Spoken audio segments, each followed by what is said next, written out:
E a gente já começa com essas imagens de uma operação da Polícia Civil contra o desvio de cargas, principalmente, atenção, ferro, alumínio e aço. Esses são os primeiros momentos ainda no início da manhã, onde a nossa equipe de reportagem acompanhou vários pontos onde a Polícia Civil deu o bote.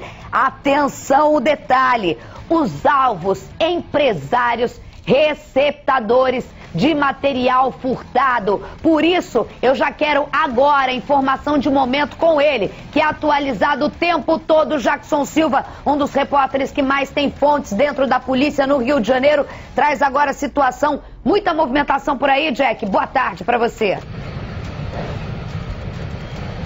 Olá, Isabelle Benito, boa tarde a todos. Estou aqui com a doutora Juliana Emerick, com o delegado também João Valentim, que vai atualizar para vocês como é que foi essa operação. Doutora, muito obrigado pela sua participação.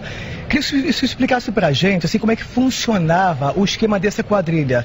Eles tinham uma função específica, cada um, além dos empresários, também tinham motoristas, né? Exato. Então, a primeira fase da Operação Resina, ela teve o foco nesses motoristas. Nessa segunda fase, agora nós estamos na ponta de quem recebia essa carga roubada, furtada e muitas das vezes desviadas. Porque esses desvios, eles geravam falsas comunicações de crime em todo o estado do Rio de Janeiro e São Paulo também.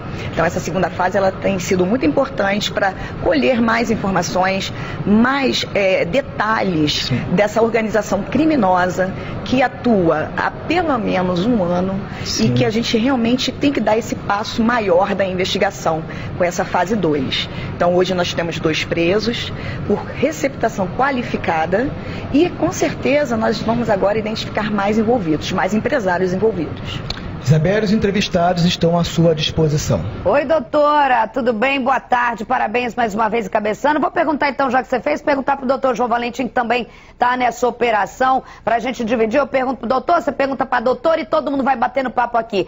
Doutor, é importante a gente chegar nessa fase da operação, como disse a doutora Juliana Emerick, porque a gente sempre dá o bote no começo da cadeia e as pessoas em casa não acompanham. A gente que tem uma memória de jornalismo investigativo, a polícia que tem um inquérito na mesa, muitas vezes as pessoas pensam, prendeu aqui, mas quem receptava? Quem comprava? Esse material é desviado porque tem quem compra lá na ponta. Hoje é o tipo de operação que mostra onde é a ponta dessa história, né? Boa tarde para vocês. Boa tarde, Isabelle Benito. Exatamente, é bom recordar que no dia 1º de junho foi a primeira fase da Operação Resina, que focou inicialmente no desvio de resina da empresa CPR, mas a partir daqueles vínculos constatados na operação, nós desencadeamos hoje a segunda fase, com foco justamente nos receptadores e empresários, donos de metalúrgicas, casas de materiais de construção, alguns endereços nobres, inclusive um receptador no estado de São Paulo, no município de Rio Claro, e a finalidade é justamente angariar mais elementos informativos e asfixiar esse poder de compra desses empresários, né? É importante pontuar, inclusive, que a amplitude da investigação não se trata apenas, hoje a Polícia Civil recuperou uma carga de ferro e aço que havia sido desviado 2 dias antes da primeira fase da operação, mas é importante destacar que a operação já mapeou mais de 20 outros registros de ocorrências fraudulentos, ou seja, falsos indicadores, uma supernotificação do roubo de carga, trazendo uma pecha de uma criminalidade violenta onde não existiu, causando aí um pavor à população. Então, hoje as equipes ainda estão na rua, foram colhidos vários elementos que possivelmente vão, inclusive, poder desaguar numa terceira fase. Silva.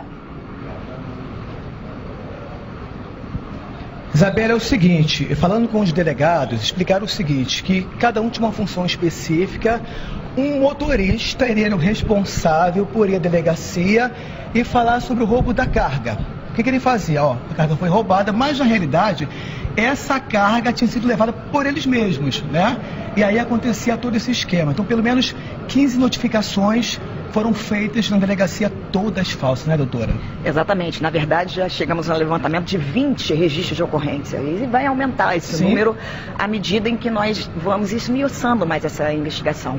Por isso, a necessidade do trabalho conjunto do Departamento da Baixada com o Departamento do Interior, com as duas delegacias, que são limítrofes. Xerém e Petrópolis estão sempre nessas rotas.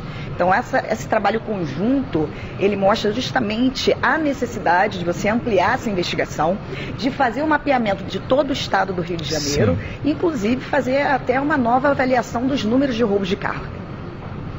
Doutora Juliana, estou ouvindo aqui falar, quer dizer então pela logística do crime, não era só o crime de desviar não, ainda tinha o cara do esquema que fazia falsa comunicação de crime dando trabalho para a polícia. E eu acho assim, de uma pilantragem, vou bem assim, de uma pilantragem de achar que a Polícia Civil em nenhum momento ia desconfiar ou puxar a ponta do novelo, que pode chegar muita gente muito maior. Eu acredito que isso é a segunda fase, mas outras fases virão, né? É um trabalho complexo, né? Como o doutor João falou aqui, realmente demanda uma investigação mais esmiuçada, mais delicada, porque nós não estamos falando de pequenos empresários, agora a gente está falando de médios e grandes empresários. Então, realmente impacta os números do Estado, impacta a sociedade, porque o roubo de carga geralmente é feito de forma muito violenta e não é o caso. Aqui a gente vê que a quadrilha ela é bem específica no desvio dessa carga. Avaliadas com até hoje 150 mil, mas dentro da investigação a gente pode ver que tem prejuízos de até 2 milhões de reais. Inclusive, Isabelle, uma mansão em São Paulo também foi vítima de busca e apreensão de vocês, né? Exatamente. Muito importante essa ação fora do estado, com total apoio da Polícia Civil de São Paulo também, as nossas equipes. E esse mandado de busca é que realmente mostra o poderio dessa organização criminosa, porque eles vão se ramificando por todos os estados do Brasil. Não é só São Paulo e com certeza no avançar das investigações vamos chegar a outros estados também. Ô, doutor João, eu me lembro agora, vocês explicando, a doutora Juliana também, a primeira fase, porque a gente vai pegando e buscando na memória, e hoje de manhã a gente fazendo nosso trabalho de produção, enquanto vocês estavam na rua, a equipe do Jackson Silva acompanhando vocês, que eu me lembro do meu comentário naquela primeira fase, em que eu pensava assim, caraca, mas assim, é um desvio de carga muito específico. Então, quando você tem algo muito específico e que pode ser valioso, eu não sei, mas é específico, como, por exemplo, você fazer roubo de carregamento de, sei lá, de material para indústria farmacêutica. E para isso, a ponta, a receptação desse negócio também é específica. Então, a importância de investigação com inteligência em casos e operações como essa, né?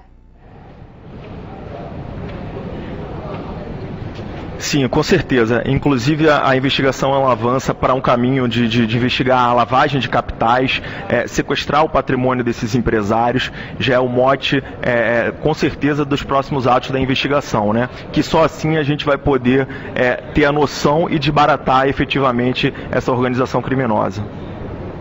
Jackson Silva. Sem falar no prejuízo também, né? Qual era o prejuízo, doutor, por gentileza? Fora esses 20 registros de ocorrência, que a gente sabe que existem outros e a gente começa a se aprofundar sobre eles, já foi constatado um prejuízo de 2 milhões de reais em relação ao aço, ferro e alumínio e ainda os 3 milhões de reais de resina que foram desviadas. Então já há a constatação de um prejuízo de 5 milhões de reais, sem prejuízo de uma maior e mais profunda apuração, né?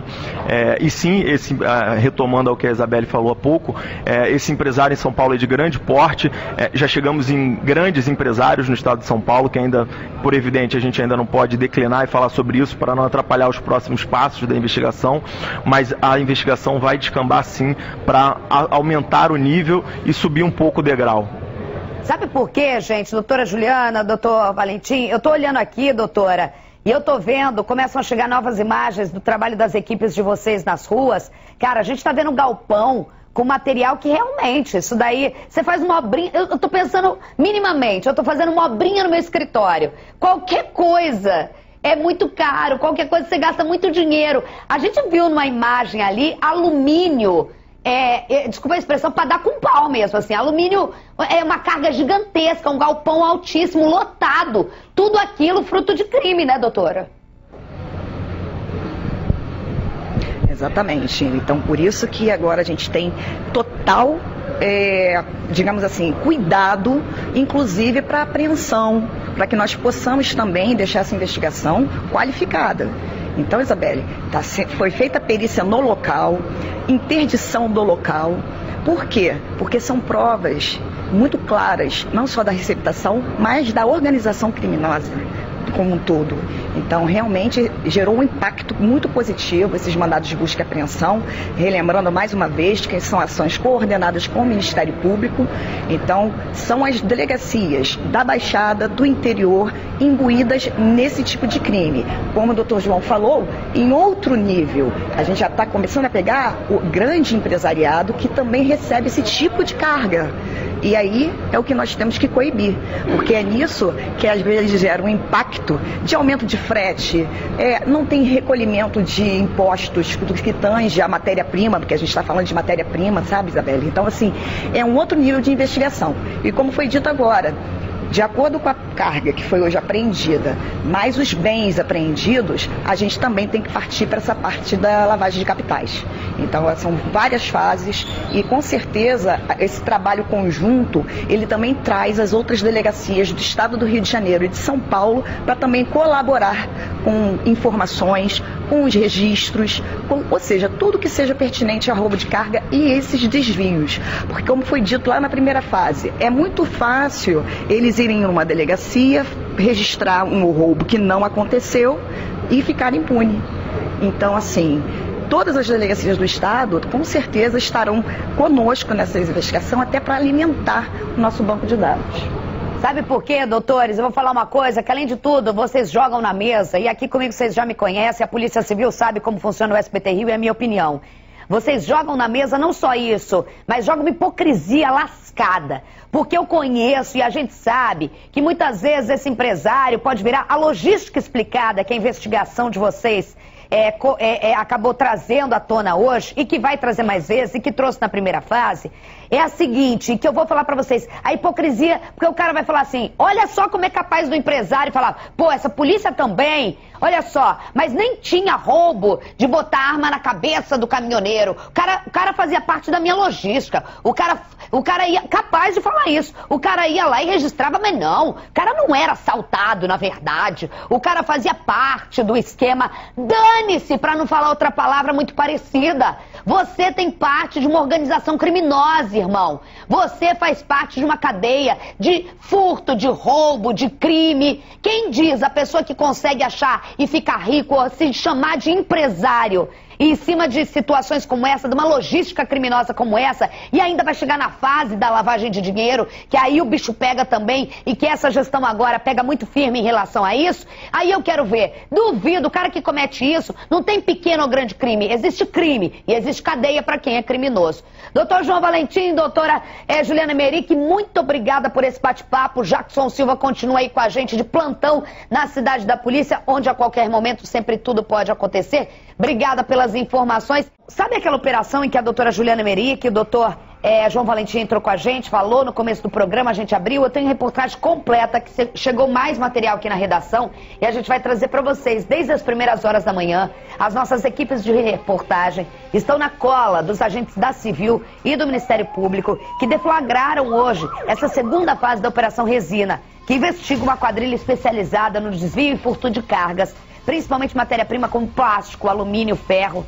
Tem aí um prejuízo de milhões. Só que dessa vez, o alvo, receptadores, empresários, gente cheia da grana. Jackson Silva.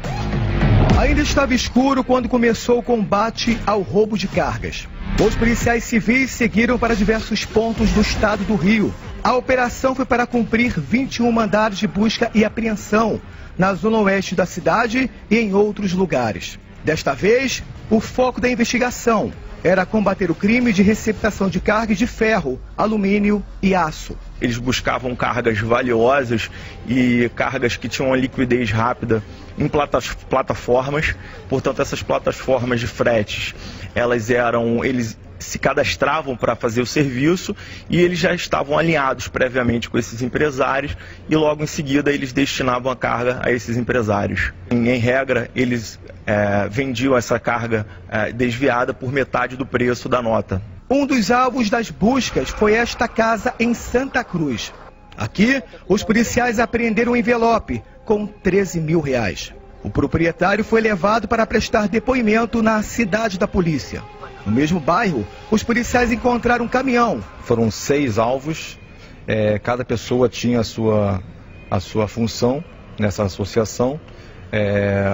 2 são empresários, 2 eram os receptadores, que intermediavam os receptadores e os motoristas. Os desvios eles aconteciam dessa forma, né? No meio do caminho, o motorista deixava a carga, vinha um outro motorista, pegava e levava para o receptador. A ação também aconteceu em Rio Claro, no interior de São Paulo. Os agentes foram até a casa do empresário, investigado por receptar toneladas de resina desviados da empresa CPR Indústria de Comércio e Plástico, na Baixada Fluminense. A investigação ela prossegue, porque sabemos que há ramificações em outros estados no nosso Brasil aqui. Então, essa segunda fase ela vem ajudar a mostrar quem são os empresários que utilizavam, né, essa dinâmica do desvio das cargas para poder justamente levar essa carga para outros estados. Nessa operação a gente conseguiu apreender uma parte da carga de ferro que foi desviada há 2 semanas, que estava na empresa do empresário. E em São Paulo encontraram o agenciador de cargas que recebia a carga de resina daqui da CPR, aqui de Caxias. A investigação demonstrou que tudo não passava de uma farsa e que a carga de aço avaliada em R$150 mil era destinada a empresários da Zona Oeste do Rio. Foi possível entender um pouco mais, a partir da operação de hoje, como funcionava, portanto, essa associação criminosa, né? Empresários que cooptavam, portanto, motoristas e pessoas que trabalhavam em plataformas de frete com a finalidade de dar destino a essa carga. O que causa, a gente sabe, uma supernotificação dos indicadores de roubo de carga, afetam negativamente o setor produtivo e causam um impacto enorme na economia.